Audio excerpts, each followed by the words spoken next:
रहस्यमयी दरवाजा।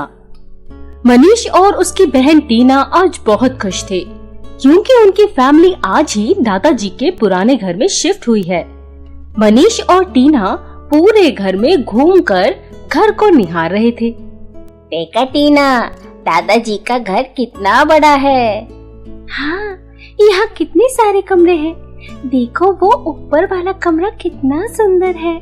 चलो वहाँ चलकर देखते हैं। मनीष और टीना जैसे ही ऊपर जाने के लिए मुड़ते हैं, दादाजी उन्हें रोक लेते हैं। रुको बच्चों, तुम पूरे घर में खूब उधम मचा सकते हो, लेकिन ऊपर जाना मना है। वहाँ तुम्हें चोट लग सकती है। बिना बताए ऊपर कभी मत जाना। मनीष और टीना ने दादाजी की बात मान ली और उनके साथ बाग देखने चले गए। शाम को जब वो लौटे तो उनके मम्मी पापा ने सारा सामान सेट कर दिया था। सभी ने एक साथ खाना खाया और खूब बातें की और अपने अपने कमरों में जाकर सो गए। अगले दिन जब मनीष और टीना उठे तो उन्हें ऊपर वाला कमरा फिर से याद आ गया और वो अपनी माँ से ऊपर के कमरे की सफाई करने की जिद करने लगे, क्योंकि अब बस वो ही कमरा बचा था जो मनीष और टीना ने नहीं देखा था। इसलिए उन्हें उत्सुकता होने लगी कि वो कमरा कैसा दिखता है। उन्होंने जिद करके मम्मी को ऊपर का कमरा खोलने के लिए मना लिया। तीनों ऊपर गए और जैसे ही वो दरवाजा खोलने लगे, दादाजी ने फिर से आकर उन्हें रोक लिया। अरे बेटा, यहाँ सफाई की कोई जरूरत नहीं है। ये तो स्टोर रूम है। मैंने पिछले हफ्ते ही यहाँ सफाई की है। नहीं दादाजी, हम यहाँ सफाई करेंगे। चलो मम्मी, दरवाजा खोलो। मैंने कहा ना, यहाँ मैंने सफाई कर दी है। हर बात में जिद करना जरूरी नहीं है। दादाजी ने मनीष को डांट दिया। मनीष नाराज होकर वहाँ से चला गया। दादाजी सभी को नीचे ले आए। दादाजी ने पूरा दिन मनीष को मनाने की बहुत कोशिश की, लेकिन उसे बहुत बुरा लगा था। शाम को दादाजी मनीष और टीना के कमरे में गए। सॉरी बेटा, मैं अब तुम दोनों में से किसी को भी कभी कुछ नहीं बोलूंगा। क्या अपने दादाजी को माफ नहीं करोगे? दादाजी, अगर आप हमें वो कमरा दिखा दें तो शायद मनीष आपको माफ कर देगा। तुम दोनों नहीं मानोगे। चलो ठीक है, आज जब सब सो जाएंगे तब मैं तुम्हें उस कमरे में लेकर जाऊंगा, लेकिन ये बात तुम किसी से नहीं कहोगे। प्रॉमिस दादाजी, हम किसी से नहीं कहेंगे। उसके बाद तीनों सबके सोने के बाद उसी कमरे में पहुंच जाते हैं। दादाजी लाइट ऑन करते हैं। वाव, ये कमरा कितना सुंदर है दादाजी। आपने तो कहा था कि ये स्टोर रूम है, लेकिन यहाँ तो कुछ भी नहीं है। अरे वो देखो टीना, एक और दरवाजा। क्या यहाँ एक और कमरा है? ये कहते हुए टीना और मनीष ने उस दरवाजे को खोल दिया और एक तेज रोशनी से उनकी आंखें बंद हो गईं। जैसे ही उनकी आंखें खुली, वो हैरान रह गए। दरवाजे के पीछे एक बहुत ही सुंदर बाग होता है। बाहर जिस समय रात हो रही थी, उस समय उस बाग में उजाला था। दादाजी दोनों का हाथ पकड़कर बाग में आगे बढ़ते हैं। यही वो सीक्रेट डोर था जिसकी वजह से मैं नहीं चाहता था कि कोई इस कमरे को खोले। ये एक जादुई दरवाजा है और ये दुनिया खुशियों की दुनिया है। और ये सबसे बड़ा पेड़ किस चीज का है?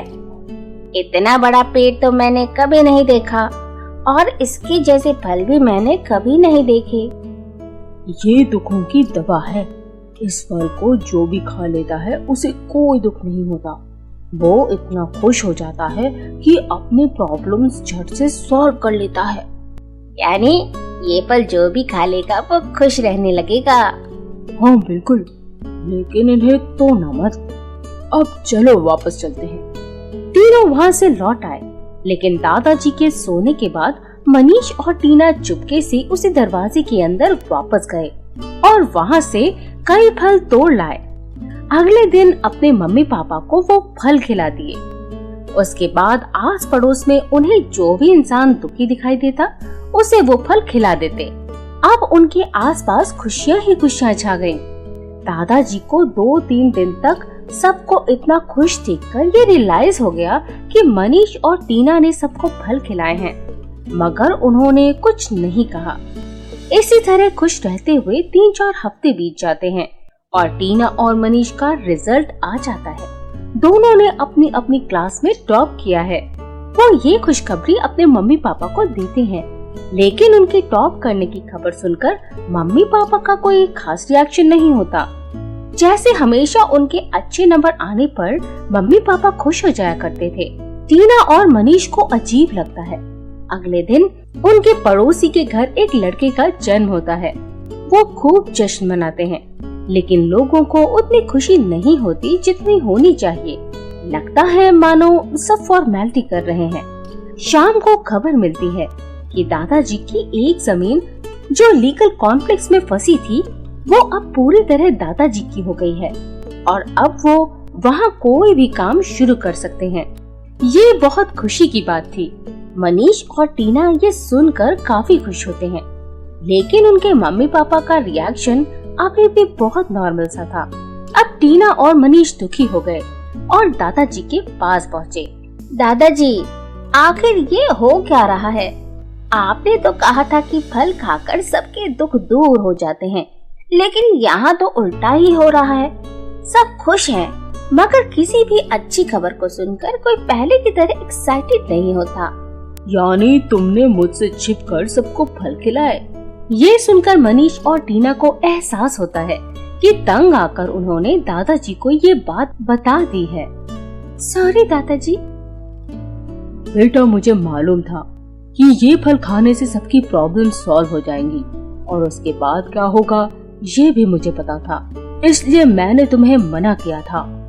अब इन सबको खुश रहने की आदत हो गई है, इनकी लाइफ में कोई दुख नहीं है और इसलिए कोई भी अच्छी खबर इन्हें अब पहले की तरह उत्सुक नहीं करती। इनके लिए अच्छी खबर आना अब नॉर्मल हो गया है, इसलिए ये अब सरप्राइज नहीं होते। लेकिन तुम चिंता मत करो, इस फल का असर 35 दिन तक ही रहता है। जल्दी ही इनकी लाइफ फिर से वापस ही हो जाएगी। ये सुनकर मनीष और टीना चैन की सांस लेते हैं और कसम खाते हैं कि उस सीक्रेट डोर को दोबारा कभी नहीं खोलेंगे। दोस्तों, सुख और दुख दोनों ही जीवन का हिस्सा होते हैं।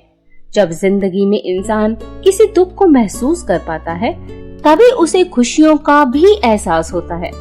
इसलिए दुखों से घबराना नहीं चाहिए, बल्कि हर प्रॉब्लम को एक्सेप्ट करके उसे सही तरीके से सॉल्व करना चाहिए और अपनी गलतियों से सीखना चाहिए, ताकि खुशियों को महसूस किया जा सके। यही जीवन का नियम है।